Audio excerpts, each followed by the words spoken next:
Goal, nation's leading institute.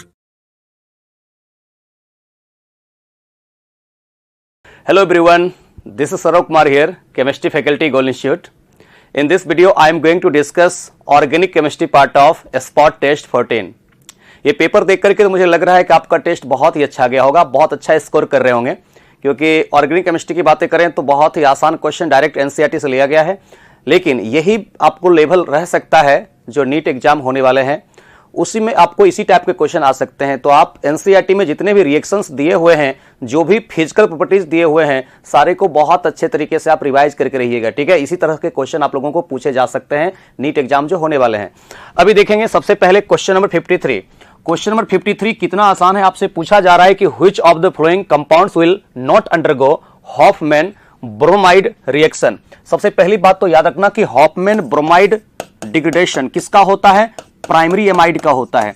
तो ध्यान रखना, हम लोग यहां पर लेते हैं हॉफमैन ब्रोमाइड डिग्रेडेशन में 1 डिग्री एमाइड, और इस 1 डिग्री एमाइड का हम लोग रिएक्शन करते हैं Br2 के साथ in the presence of NaOH या KOH। ये हम लोग ले लेते हैं, चाहे तो तुम ले सकते हो यहां पर NaOH, चाहे ले सकते हो KOH, ये हम लोग लेते हैं।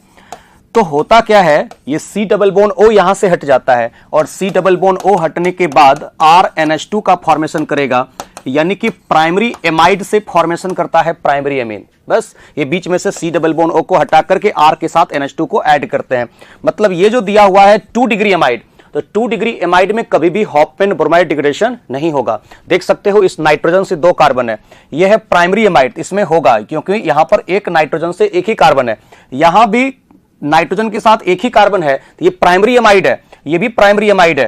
तो 2, 3, 4 में होगा, लेकिन फर्स्ट वाले में क्योंकि ये सेकेंडरी एमाइड है, तो सेकेंडरी एमाइड और टर्सरी एमाइड में हॉफमैन ब्रोमाइड डिग्रेडेशन नहीं होता है। मतलब C डबल बॉन्ड O के साथ जो नाइट्रोजन होना चाहिए, उसके साथ फिर कोई दूसरा या तीसरा कार्बन नहीं होना चाहिए, सिर्फ C डबल बॉन्ड O के साथ डायरेक्टली अटैच्ड क्या होना चाहिए, NH2, तब जाकर के हॉफमैन ब्रोमाइड डिग्रेडेशन दे सकता है। इसका आंसर हो जाएगा फर्स्ट। ओके, नेक्स्ट क्वेश्चन की तरफ चलते हैं।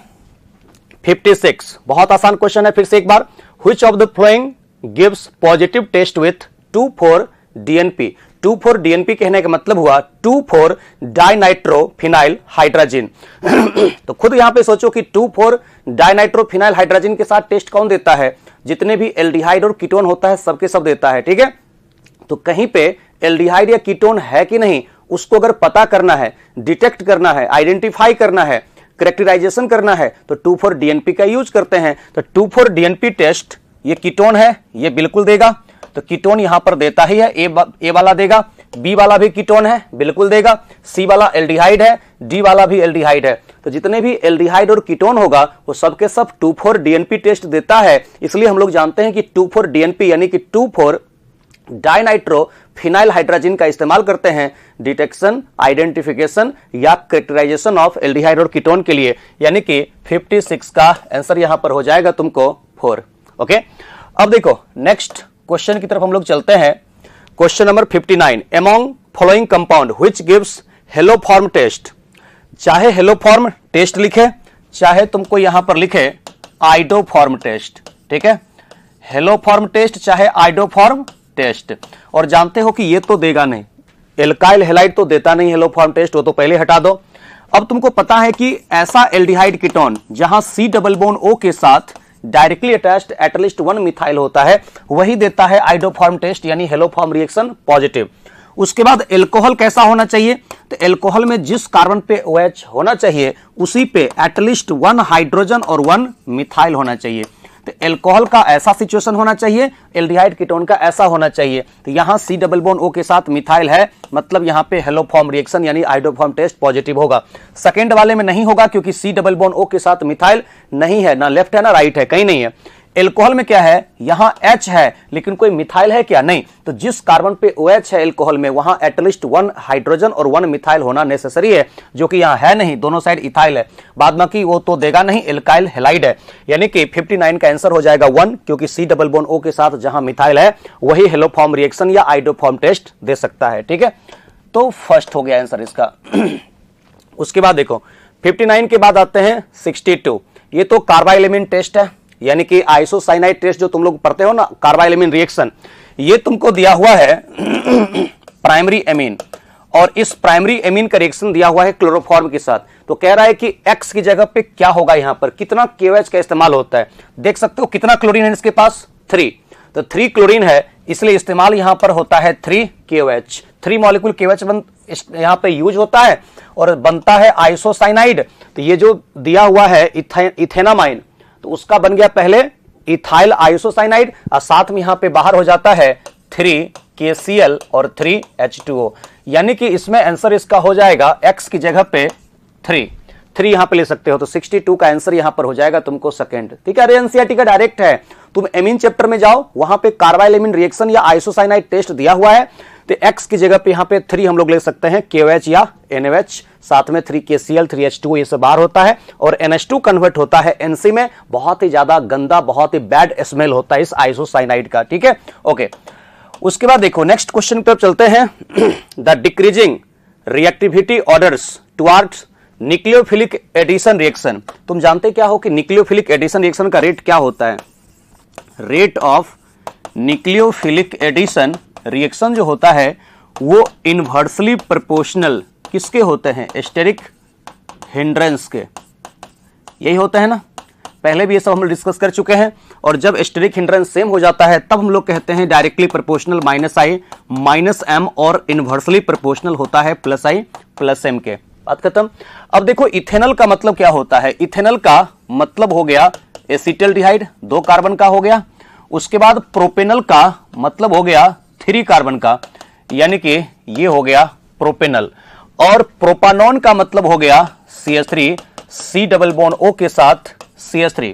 अब ब्यूटानॉन का मतलब हो गया CH3, C double bond O, CH2 and CH3।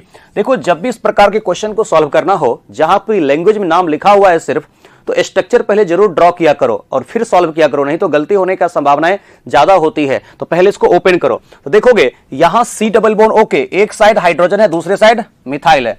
इसमें एक साइड हाइड्रोजन है, एक साइड इथाइल है। यानी कि फर्स्ट में स्टेरिक हिंड्रेंस कम होगा, सेकंड में स्टेरिक हिंड्रेंस ज्यादा होगा, क्योंकि यहां पे ज्यादा बड़ा एल्काइल है, 2 कार्बन का एल्काइल है। इसमें क्या है, दोनों साइड एल्काइल है, मतलब मिथाइल है। यहां पे एक साइड मिथाइल, एक साइड इथाइल है। तो जानते हो ऐसे भी rate of nucleophilic addition reaction aldehyde का ज्यादा होता है कीटोन से। तो फर्स्ट एंड सेकेंड यानी A और B एल्डिहाइड है, वो दोनों ज्यादा रिएक्टिव होगा C और D से, क्योंकि C और D कीटोन है। तो कीटोन के दोनों साइड कार्बन होता है, एल्काइल होता है, तो वहां पे स्टेरिक हिंड्रेंस ज्यादा होता है। इसलिए तुमको एल्डिहाइड और कीटोन में अगर पूछा जाए rate of nucleophilic addition reaction ज्यादा किसमें होता है, तो एल्डिहाइड में होता है। अब A और B दोनों एल्डिहाइड है, तो देखोगे A में स्टेरिक हिंड्रेंस कम है और B में ज्यादा है। यानी कि अगर मैं बातें करूं तो सबसे ज्यादा रिएक्टिव होगा A, उसके बाद होगा B। अब C और D में देखोगे दोनों में मिथाइल मिथाइल कॉमन है। लेफ्ट साइड में यहां पे मिथाइल है, यहां पे मिथाइल है, तो राइट साइड में देखो यहां मिथाइल है, यहां इथाइल है। तो C डबल बॉन्ड O के साथ जितना लार्जर साइज का एल्काइल होगा स्टेरिक हिंड्रेंस ज्यादा होगा। तो स्टेरिक हिंड्रेंस ज्यादा होगा तो rate of nucleophilic addition reaction कम हो जाएगा। तो A के बाद B, उसके बाद C और सबसे कम रिएक्टिव यहां पे होगा D। यानी कि rate of nucleophilic addition reaction जो होगा इनवर्सली प्रोपोर्शनल स्टेरिक हिंड्रेंस का होगा। यानी कि स्टेरिक हिंड्रेंस जितना ज्यादा होगा rate of nucleophilic addition reaction कम होगा। आंसर होगा A B C D, ऐसा हो सकता है इसके केस में। ठीक है, आसानी से तुम इस सब का आंसर निकाल सकते हो, बस कॉन्सेप्ट तुम लोगों को मालूम होना चाहिए। अब देखो कह रहा है the decreasing Ka order of the following given compound as, Ka का वैल्यू।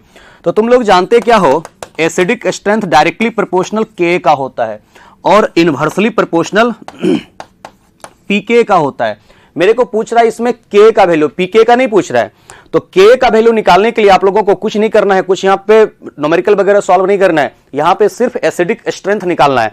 और तुम लोग जानते हो कि एसिडिक स्ट्रेंथ जो है वो फिनॉल का ज्यादा होता है एल्कोहल से।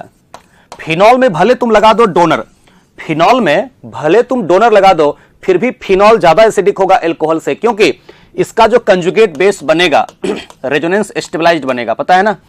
और एल्कोहल का जो कंजुगेट बेस बनेगा वो रेजोनेंस स्टेबलाइज्ड नहीं होने वाला है। तो इस बात को यहां पर ध्यान रखना है सबसे पहले। और उसके बाद यहां पर भी दिया हुआ है एक OH दिया हुआ है, तो एक OH दिया हुआ है, इसको भी ब्रेक कर दो O- H+ में, और यहां पे भी ब्रेक कर दो O- और H+ में। तो सबसे पहली बात तो हम लोगों को ध्यान रखना है, ये C, D और A फिनॉल है, और फिनॉल का जो कंजुगेट बेस बन रहा है O-, वो रेजोनेंस स्टेबलाइज्ड हो रहा है, और एल्कोहल का तो कंजुगेट बेस रेजोनेंस स्टेबलाइज्ड हो नहीं रहा है, इसलिए सबसे कम एसिडिक होगा बी, यानी सबसे कम के का वैल्यू होगा बी का। और सबसे ज्यादा किसका होगा? जब ए सी डी तीनों फिनॉल है तब यहां पे देखो NO2 का पारा पे कौन सा इफेक्ट? Minus m। यहां पारा पे मिथाइल का कौन सा effect? Plus I as well as hyperconjugation. तो हाइपर कंजुगेशन और प्लस आई एसिडिक स्ट्रेंथ को घटाता है। तो अगर मैं एसिडिक स्ट्रेंथ की बातें करूं यहां पे, तो सबसे ज्यादा एसिडिक होगा ए, क्योंकि NO2 का माइनस m लग रहा है। उसके बाद यहां पर होगा एसिडिक डी, उसके बाद होगा सी, और सबसे कम एसिडिक होगा यहां पर बी, यानी कि के का वैल्यू का ऑर्डर वही होगा जो एसिडिक स्ट्रेंथ का ऑर्डर होगा, यानी कि ए, उसके बाद तुमको हो जाएगा डी, उसके बाद हो जाएगा सी, और सबसे कम हो जाएगा के का वैल्यू बी। ऐसा देखो तो कोई ऑप्शन इसमें से मैच कर रहा है क्या? ए डी सी बी, यानी कि 68 का आंसर यहां पे फर्स्ट हो जाएगा। पहली बात तो ध्यान रखना, K A directly proportional acidic strength, फिर कहोगे phenol is more acidic than alcohol because conjugate base of phenol is resonance stabilised.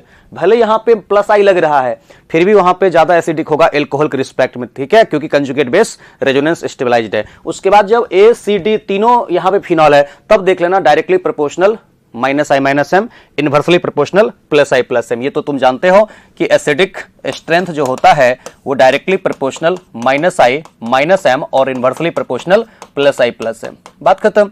इस तरीके से सॉल्व कर सकते हो तुम। नेक्स्ट क्वेश्चन पर चलते हैं। 68 के बाद आ गया 71। ये तो डायरेक्ट तुमको एल्डिहाइड, कीटोन और कार्बोक्सिलिक एसिड, जहां पे कार्बोक्सिलिक एसिड का फिजिकल प्रॉपर्टीज दिया हुआ है वहीं से क्वेश्चन लिया गया है। क्या पूछ रहा है? Assertion A, carboxylic acid have higher boiling liquid than aldehyde, ketone and even alcohol of comparable molecular mass. बिल्कुल सही कह रहा है कि कार्बोक्सिलिक एसिड का जो बॉइलिंग पॉइंट होता है वो एल्डिहाइड से, कीटोन से, यहां तक कि एल्कोहल से भी ज्यादा होता है, क्योंकि यहां पे ज्यादा स्ट्रॉन्गर एच बॉन्ड का फॉर्मेशन करता है। इतना स्ट्रॉन्गर एच बॉन्ड का फॉर्मेशन होता है कि वेपर फेज में भी ये ब्रेक नहीं होता है। यही कारण है कि कार्बोक्सिलिक एसिड जो है डायमर बनाता है, एच बॉन्ड बनाने के कारण डायमर में एग्जिस्ट करता है, ये पोलर एप्रोटिक सॉल्वेंट में और वेपर फेज में। ये सब बात एनसीईआरटी में मेंशन किया हुआ है, तो ये बिल्कुल सही कह रहा है। उसके बाद रीजन क्या है? वो कह रहा है the more extensive association of carboxylic acid molecule through intermolecular hydrogen bond, यानी कि यहां कार्बोक्सिलिक एसिड में C डबल बॉन्ड O भी है और OH भी है, दोनों मिलकर के एक मॉलिक्यूल का दूसरे के साथ अट्रैक्शन ज्यादा होता है। और जब एक मॉलिक्यूल का कार्बोक्सिलिक एसिड दूसरे मॉलिक्यूल के कार्बोक्सिलिक एसिड के साथ अट्रैक्शन ज्यादा करेगा, मतलब इंटरमॉलिक्यूलर H बॉन्ड ज्यादा स्ट्रांग होता है, यानी कि मॉलिक्यूलर एसोसिएशन ज्यादा होता है, जिसके कारण उसको सेपरेट करने में ज्यादा एनर्जी लगता है। मतलब ये जो असर्शन है वो भी सही है, रीजन भी सही है, और ये रीजन करेक्ट एक्सप्लेनेशन भी है कि क्यों ऐसा होता है कि कार्बोक्सिलिक एसिड का बॉइलिंग पॉइंट एल्डिहाइड, कीटोन और एल्कोहल से भी ज्यादा होता है। इसका कारण होता है कि यहां पर स्ट्रॉन्ग एच बॉन्ड बनता है ज्यादा, एल्कोहल के रिस्पेक्ट में भी ज्यादा, और ज्यादा मॉलिक्यूलर एसोसिएशन होता है। तो ये एकदम करेक्ट कह रहा है। इसका आंसर हो जाएगा थर्ड, यानी कि both assertion and reason are true and reason is the correct explanation of assertion. ऐसा हो जाएगा इसका आंसर, ठीक है। ये बिल्कुल एनसीईआरटी के लाइन से डायरेक्ट आपको दिया हुआ है। फिजिकल प्रॉपर्टी जहां पढ़ोगे वहीं पे इसका आंसर मिलेगा तुम लोगों को। उसके बाद देखो 73 number, FeCl3 solution added to NaSCN gives a blood red colour compound is. अरे ये तो पिछले साल भी पूछा है, 2023 में नीट में ये पूछा हुआ है। इसका आंसर होगा थर्ड। ये डायरेक्ट तुमको मिल जाएगा जहां पे लेसाइन टेस्ट पढ़ना है हम लोगों को, वहीं पे तुमको मिलेगा जो क्वालिटेटिव और quantitative analysis of organic compound है, वहीं पे तुमको मिल जाएगा कि अगर सल्फर और नाइट्रोजन दोनों प्रेजेंट होता है तो यही इसमें देता है ब्लड रेड कलर, और ब्लड रेड कलर आता है due to formation of FeSCN2+, इसके कारण होता है, ठीक है। तो ये डायरेक्ट एनसीईआरटी में हम लोगों को दिया हुआ है। 73 का आंसर हो जाएगा तुमको थर्ड। उसके बाद देखो नेक्स्ट क्वेश्चन की तरफ आते हैं। The compound that does not give a blue colour in Lassaigne test. कौन यहां पे प्रशियन ब्लू नहीं बना सकता है, मतलब ब्लू कलर कौन नहीं दे सकता है लेसाइन टेस्ट में? तो देखो जहां नाइट्रोजन के साथ एटलीस्ट 1 कार्बन नहीं है तो वहां सोडियम के साथ रिएक्शन करोगे तो NaCN बनेगा ही नहीं, और जब NaCN बनेगा ही नहीं तो आगे रिएक्शन प्रोसीड करेगा नहीं। तो अगर इस प्रकार के कहीं पे एग्जांपल देकर के पूछे इनमें से कौन लेसाइन टेस्ट में ब्लू कलर नहीं दे सकता है, तो देखना किस कंपाउंड में नाइट्रोजन के साथ कार्बन नहीं है। तो तुम देखोगे यहां नाइट्रोजन के साथ कार्बन है, यहां तो नाइट्रोजन के साथ कार्बन बिल्कुल है, C6H5 है, यहां भी नाइट्रोजन के साथ कार्बन है, यहां पर भी नाइट्रोजन के साथ कार्बन है, तो जहां नाइट्रोजन के साथ कार्बन है वहीं पे सोडियम के साथ सोडियम फ्यूजन NaCN बनेगा ना। और यहां पर देखोगे तो हाइड्रोजन है, तो हाइड्रोजन में सिर्फ नाइट्रोजन और हाइड्रोजन है, कार्बन है ही नहीं। इसलिए जहां पर अगर नाइट्रोजन के साथ कार्बन है वही लेसाइन टेस्ट में देगा ब्लू कलर, वही लेसाइन टेस्ट पॉजिटिव देगा। और अगर कहीं पे सिर्फ नाइट्रोजन है और हाइड्रोजन है, कार्बन एक भी नहीं है, तो यहां पर ये लेसाइन टेस्ट पॉजिटिव नहीं देता है। इसलिए इसका आंसर यहां पर हो जाएगा तुमको 74 का थर्ड हो जाएगा।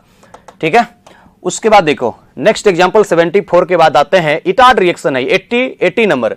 ये सिर्फ क्या किया है ना कि एग्जांपल का क्वेश्चन है, ये एनसीईआरटी का क्वेश्चन है।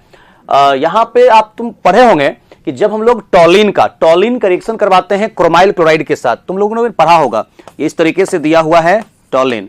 और इस टॉलिन का रिएक्शन अगर हम लोगों को दो मॉलिक्यूल CrO2Cl2 के साथ करता है, इसी को हम लोग कहते थे क्रोमाइल क्लोराइड, पढ़े थे ना हम लोग।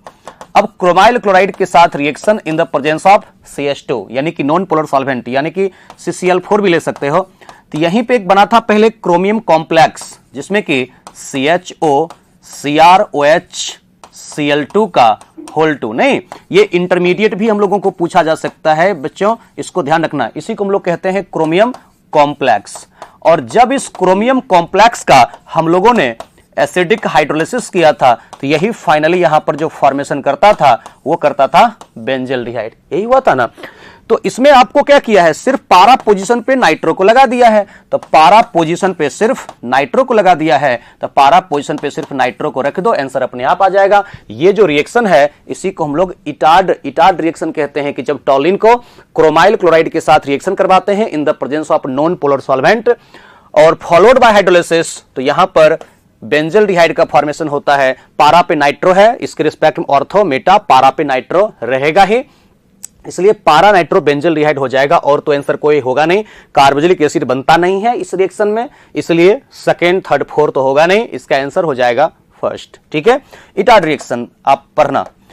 अब देखो नेक्स्ट तुमको कह रहा है 83 में द IUPAC name of the compound as. ये तो बहुत आसान है, ये तो कोई भी स्टूडेंट बना सकता है इसको। अब आईयूपीएसी नेम क्या दिया हुआ है, एक दिया हुआ है OH, उसके बाद CH2, और फिर CH2 का होल 3 है, तो CH2 का होल 3 3 बार यहां पे लिख दिया, फिर एक बाहर भी है CH2, और फिर इसके बाद C डबल बॉन्ड O है और CH3 है। तुमको पता है कि कीटोन है, ये एल्कोहल है, तो कीटोन और एल्कोहल में सीनियर कौन होता है, कीटोन, यानी कि कीटोन को मिलना चाहिए लोएस्ट नंबर। ठीक है, तो 1 2 3 4 5 6 7 ये तो हो गया। तो देख लो इसमें से कोई मैच कर रहा है क्या, इसका नाम हो जाएगा 7 हाइड्रोक्सी, और 7 हाइड्रोक्सी के बाद हेप्टेन 2 ऑन, ऐसा देखो कोई ऑप्शन है क्या। 83 का आंसर तुमको आ रहा है फर्स्ट, 7 हाइड्रोक्सी हेप्टेन 2 ऑन। अरे जानते हो ना एल्डिहाइड सीनियर होता है कीटोन से, कीटोन सीनियर होता है एल्कोहल से, उसके बाद एमीन आता है। तो यहां पर एक दिया हुआ है कीटोन, एक दिया हुआ है एमीन, तो कीटोन सीनियर है तो उसी को मिलना चाहिए लोएस्ट नंबर, नंबरिंग कीटोन की तरफ से होगा, इसलिए 7 पे हाइड्रोक्सी आ रहा है। जो जूनियर होता है उसका प्रीफिक्स लिखाता है, 7 हाइड्रोक्सी हेप्टेन 2 ऑन, ऐसा आंसर यहां पर सिर्फ एक दिया हुआ है, बाद बाकी और जो है वो गलत है। ठीक है, क्लियर। अब देखो नेक्स्ट क्वेश्चन यहां से हम लोगों को बहुत ही अच्छा दिया हुआ है 86 नंबर क्वेश्चन। सबसे पहले दिया हुआ है फ्रीडल क्राफ्ट एल्काइलेशन। तो जानते हो कि जब हम लोग बेंजीन रिंग का, यहां पर बेंजीन का रिएक्शन तुम लोगों को दिया हुआ है किसके साथ, मिथाइल क्लोराइड के साथ, तो methyl chloride in the presence of anhydrous AlCl3, तो ये पहले निकाल देगा Cl- को AlCl3, ये इलेक्ट्रोफाइल का काम करेगा, यही इलेक्ट्रोफाइल बेंजीन के ऊपर अटैक करता है, तो सबसे पहले फॉर्मेशन कर देगा इसमें टॉलिन, और फिर टॉलिन का हम लोगों को क्या करना है KMnO4 potassium permanganate in acidic medium, ये हीट करने के लिए कहा। तो जैसे KMnO4 के साथ हीट करोगे, ये एक स्ट्रॉन्ग ऑक्सीडाइजिंग एजेंट होता है ना, तो अगर कोई ऐसा एल्काइल बेंजीन है जिसके पास एटलीस्ट 1 अल्फा हाइड्रोजन एटम है, तो ये एल्काइल ऑक्सीडाइज करके बना देगा कार्बोक्सिलिक एसिड। तो ये बना दिया सबसे पहले कार्बोक्सिलिक एसिड, यानी बेंजोइक एसिड बन गया। तो कोई भी एल्काइल बेंजीन जिसके पास एटलीस्ट 1 हाइड्रोजन एटम है वो बनाता है बेंजोइक एसिड। अब इस बेंजोइक एसिड का रिएक्शन किसके साथ करना है, वो कराना है यहां पर इसमें रिएक्शन तुमको अमोनिया के साथ। तो क्या करो, अमोनिया को ऐसे ब्रेक कर देता हूं H+ NH2-, तो यहां से तुम बाहर कर दो H2O को, ठीक है, H2O को बाहर कर दो। H2O को बाहर करने के बाद जो बचता है वो बचता है amide, C double bond O के साथ NH2, ये हो गया एमाइड। और इस एमाइड का फर्दर यहां पे करना है हॉफमैन ब्रोमाइड डिग्रेडेशन। तो हॉफमैन ब्रोमाइड डिग्रेडेशन में क्या होता है, C डबल बॉन्ड O बीच में से सिर्फ हट जाएगा और C डबल बॉन्ड O हटने के बाद जो बचता है NH2 वही रिंग के साथ ऐड हो जाएगा, यानी कि 86 का आंसर यहां पे तुमको आ जाएगा सेकंड। क्लियर है? ये देखो ना कितना आसान है। पहले फिडेलक्राफ्ट एल्काइलेशन करके टॉलिन का स्ट्रॉन्ग ऑक्सीडाइजिंग एजेंट के साथ हीट करोगे बेंजोइक एसिड का अमोनिया के साथ रिएक्शन करोगे, H2O बाहर होकर के CO के साथ NH2 ऐड होगा, बेंजामाइड का हॉफमैन ब्रोमाइड डिग्रेडेशन करोगे, यही C डबल बॉन्ड O हट जाएगा, NH2 रिंग के साथ ऐड हो जाएगा, एक कार्बन घट जाता है, यानी कि एनिलीन का फॉर्मेशन कर देगा। कितना आसान क्वेश्चन है। उसके बाद देखो नेक्स्ट क्वेश्चन की तरफ आते हैं। 86 के बाद यहां पर 89, बहुत ही आसान क्वेश्चन, डायरेक्ट एनसीईआरटी से लिया हुआ है ये। तुम जानते हो अगर हम लोग फिनॉल का रिएक्शन करवाते हैं क्लोरोफॉर्म के साथ in the presence of alkaline medium, तो इसको हम लोग कहते हैं इसको हम लोग कहते हैं रिमर-टाइमन रिएक्शन। तो रिमर-टाइमन रिएक्शन में सबसे पहले तुम जानते हो कि जो फॉर्मेशन करता है इसको हम लोग कहते हैं सैलिसाइलल डिहाइड का फॉर्मेशन होता है। इस रिएक्शन को हम लोग कहते हैं रिमर-टाइमन रिएक्शन। और जब तुम कार्बन डाइऑक्साइड लेते हो तो कार्बन डाइऑक्साइड के प्रेजेंस में जब रिएक्शन करवाते हो फिनॉल का, तो ये फॉर्मेशन करता है सैलिसाइलिक एसिड, ठीक है। तो ये सैलिसाइलिक एसिड का फॉर्मेशन होता है जब CO2 प्रेजेंट होता है, और इसको कहते हैं कॉल्वेज रिएक्शन। तो ये कॉल्वेज रिएक्शन है, ठीक है, इसको हम लोग कहते हैं कॉल्वेज रिएक्शन। और इसको हम लोग जो कहते हैं, इसको हम लोग कहते हैं रिमर-टाइमन, ठीक है, रिमर-टाइमन रिएक्शन। ये बस इसको ध्यान रखना। और रिमर-टाइमन रिएक्शन में बनता है सैलिसाइलल डिहाइड। जब क्लोरोफॉर्म रहेगा तो सैलिसाइलल डिहाइड, और जब CO2 रहेगा तो सैलिसाइलिक एसिड। बात खत्म हो गया। यानी कि देखो इसमें कौन सा आंसर मैच कर रहा है, तो जहां तक मुझे दिख रहा है एक ही ऑप्शन यहां पे मैच ही कर रहा है। 89 का आंसर यहां पे हो जाएगा तुमको 1। कितना आसान है। तो 89 का 1 हो जाएगा। फर्स्ट में बनेगा तुमको X बन जाएगा सैलिसाइलल डिहाइड, यानी कि 2 हाइड्रोक्सी बेंजल डिहाइड, और Y बन जाएगा 2 हाइड्रोक्सी बेंजोइक एसिड। आप एनसीईआरटी में जाके पढ़ना रिमर-टाइमन रिएक्शन और कॉल्वेज रिएक्शन। रे पढ़ना क्या, मुझे लगता है पूरी तरह से आपको तैयार होगा, ठीक है ना। ये सब समय ऐसा आ गया कि ये सब क्वेश्चन आपको अब याद हो गया होगा, बहुत बार आप लोगों को प्रैक्टिस करवाया गया है। 92 नंबर क्वेश्चन देखो उसको क्या कह रहा है। यहां पर पहले NaNO2 प्लस HCl के साथ रिएक्शन करवाया है, तो ये जो NH2 है उस NH2 को कन्वर्ट कर दिया है बेंजीन डाइजोनियम क्लोराइड में, यानी कि N2 प्लस Cl माइनस में। बाद बाकी और भी है तो बेंजीन हम नहीं कह सकते हैं, सिर्फ बेंजीन डाइजोनियम कहना ठीक नहीं है। लेकिन NH2 को कन्वर्ट करते हैं N2 प्लस Cl माइनस में, इसको हम लोग कहते हैं डाइजोटाइजेशन। तो डाइजोटाइजेशन कर दिया पहले, और X की जगह पे हम क्या रखें कि ये N2 प्लस खत्म हो जाए। तो N2 प्लस को खत्म करने के लिए या तो हम यहां पे रिडक्शन कराते हैं H3PO2 के प्रेजेंस में, अरे रिडक्शन करवाते हैं, ये एमीन में दिया हुआ, एमीन चैप्टर में, या तो H3PO2 रखते हैं in the presence of water, या फिर हम लोग यहां पे रखते हैं इथाइल अल्कोहल। तो X की जगह पे दोनों में से कोई भी हो सकता है। तो इथाइल अल्कोहल कहीं पे दिया हुआ है नहीं, एक ही ऑप्शन, एक दिख रहा है H3PO2 यहां पर, एक दिख रहा है H3PO2 यहां पर। लेकिन और क्या करना है, और यहां पे Y हमको क्या लेना है कि ये जो मिथाइल है ये कन्वर्ट हो जाना चाहिए बेंजोइक एसिड में, यानी कि कार्बोक्सिलिक एसिड में। तो लिथियम एल्युमिनियम हाइड्राइड एक रिड्यूसिंग एजेंट होता है, जबकि पोटेशियम परमैंगनेट एक ऑक्सीडाइजिंग एजेंट होता है। तो मुझे मिथाइल को कन्वर्ट करना है कार्बोक्सिलिक एसिड में, तो ऑक्सीडाइजिंग एजेंट का काम करना है, यानी कि N2 प्लस का यहां पर रिडक्शन, यानी कि इसका रिडक्शन करके हमको कन्वर्ट करना है, यहां पर H जोड़ना है, N2 प्लस को हटा करके H को ऐड करना है। तो या तो H3PO2 या इथाइल अल्कोहल लेंगे, और मिथाइल को कार्बोक्सिलिक एसिड में कन्वर्ट करना है तो KMnO4 लेंगे। आंसर हो जाएगा इसका 3rd। कितना आसान है, 92 का आंसर हो जाएगा 3rd। क्लियर हो गया कॉन्सेप्ट? ओके, नेक्स्ट देखते हैं 92 के बाद आते हैं the order of reactivity of aromatic halide towards nucleophilic aromatic substitution reaction. देखो जब भी तुमको एराइल हैलाइड दिया हुआ रहता है तो रेट ऑफ न्यूक्लियोफिलिक सब्स्टिट्यूशन, देखो अगर हेलोजन रिंग के साथ डायरेक्टली अटैच्ड है, तो अगर हेलोजन रिंग के साथ डायरेक्टली अटैच्ड है तो रेट ऑफ न्यूक्लियोफिलिक सब्स्टिट्यूशन जो होता है वो सबसे ज्यादा होता है ARF, एराइल फ्लोराइड, उसके बाद होता है एराइल क्लोराइड, उसके बाद होता है एराइल ब्रोमाइड, और सबसे कम रिएक्टिव होता है एराइल आयोडाइड। यहां पे ये मत देखना कि लिविंग ग्रुप, अगर हमको यहां पे एल्काइल दिया हुआ रहता है तो एल्काइल अगर दिया होगा तब होता है RI, RBr, RCl और RF। ये होता है जब एल्काइल अटैच्ड है, तब एल्काइल से अटैच्ड है हेलोजन तब होता है बच्चों, ठीक है। तो अगर जैसे मिथाइल, इथाइल ये सब से अटैच्ड है या कोई भी एल्काइल से अटैच्ड है तब कहोगे RI, RBr, RCl, RF। अब लेकिन अगर बेंजीन रिंग के साथ डायरेक्टली अटैच्ड है तो यहां पे SN1 SN2 होता नहीं है। इसमें अगर तुमको न्यूक्लियोफिलिक सब्स्टिट्यूशन पूछे चाहे न्यूक्लियोफिलिक एरोमेटिक सब्स्टिट्यूशन पूछे, यहां पे सबसे ज्यादा रिएक्टिव होता है एराइल फ्लोराइड, फिर क्लोराइड, फिर ब्रोमाइड, फिर आयोडाइड, क्योंकि यहां पे -I देखते हैं, -I ज्यादा होता है फ्लोरीन का, फिर क्लोरीन का, फिर ब्रोमीन का, फिर आयोडीन का। तो जिसके अंदर जितना ज्यादा -I लग रहा है तो इलेक्ट्रॉन की डिफिशियंसी ज्यादा होगी, और डिफिशियंसी ज्यादा होगी तो वहां पे न्यूक्लियोफाइल का अट्रैक्शन ज्यादा हो जाता है। तो सबसे फास्टेस्ट रिएक्शन करेगा A, उसके बाद B, उसके बाद C, सबसे स्लोएस्ट होगा D। याद रखना, अगर बेंजीन रिंग के साथ डायरेक्टली अटैच्ड हेलोजन होगा तब होगा यहां पे यहां पे फ्लोराइड, क्लोराइड, ब्रोमाइड, आयोडाइड ये होगा। लेकिन अगर एल्काइल के साथ अटैच्ड है तो आयोडाइड, ब्रोमाइड, क्लोराइड, फ्लोराइड होगा। ये दोनों ऑर्डर यहां पर ध्यान रखना, इंपॉर्टेंट है क्वेश्चन। इसी में अगर तुमको लगा के दे देता इस तरीके से, यहां पे लगा के इस प्रकार से दे देता CH2F, CH2Cl, CH2Br, CH2I, तब तुमको होता फिर से answer RI, RBr, RCl, RF वाला होता। लेकिन ये आंसर तब तुमको कहना है, ये जो आंसर होगा फर्स्ट ABCD, ये तब कहना है जब बेंजीन रिंग के साथ डायरेक्टली अटैच्ड होगा हेलोजन, तब होगा इसका ये आंसर, ठीक है। ओके, अब आते हैं 98 एक लास्ट क्वेश्चन हम लोगों को।